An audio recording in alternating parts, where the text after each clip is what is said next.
Kyrie Jesu Domine, dona eis requiem. Well, happy Wednesday and happy July 1st.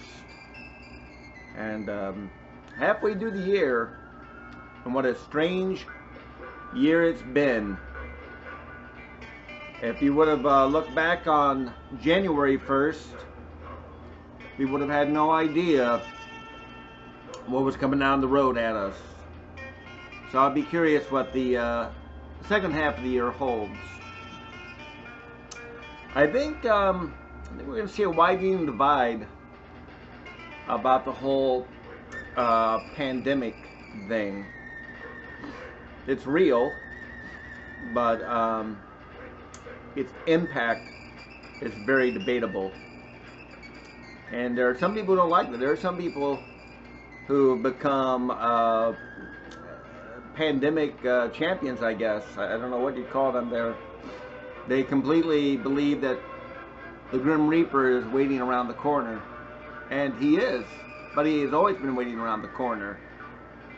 You know, this is one of the things that I think 2020, unfortunately, especially for believers, death is a reality we never escape. I don't want to walk in front of a truck and get that cause effect. That's obvious. The cause effect with this virus that's been affecting our life is very debatable, whether people like it or not. And maybe that's the thing as we approach 4th of July. Do you believe that things can be discussed and debated? Because there's a large part of modern American society that no longer believes in debate. How do you know they don't believe in debate? Because if you disagree, they do two things right away. They name call you without dealing with your ideas or objections to it, or they personally attack you, which really is what name calling is a personal attack. But first, they label your thoughts as an ist.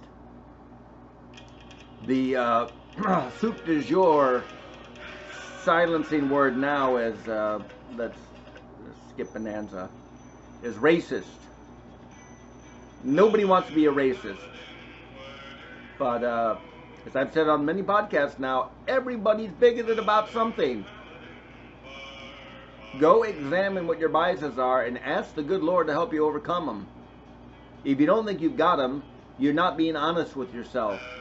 Everybody has a bias. Irrational ones. Now, some are rational. You know, if you have a bias against serial killers, I think that's a good thing. I have a bias against serial killers. I have a bias against abortion. Believe it or not, it's still the #1 worst thing in our culture. Any culture that has abortion as an industry does not believe children are the future. They believe convenience and personal fulfillment is the future, not children. And I got news for you. Our culture believes that personal fulfillment and convenience is #1. And how do we know that? Here's how I judge. I've been thinking about this in the last week or two. There are more people who don't participate in any political or cultural life in America than there are those who are divided. You know, so let's say there's, instead of being binary, where we've got the right and the left, it's really the right, the left, and the don't cares. They're not moderates. They don't even know what they are. They flat out don't care. So 50% of the people, or close to it, are letting the other group of us divided make decisions that are going to impact them. That's pretty scary. Because it is a privilege to participate in your governance. We could easily just have a king, could have still had a king, who made arbitrary decisions for us. Because that's always the problem with authority, is it becomes very arbitrary. Again, no pedestals for the living in any category, in any area.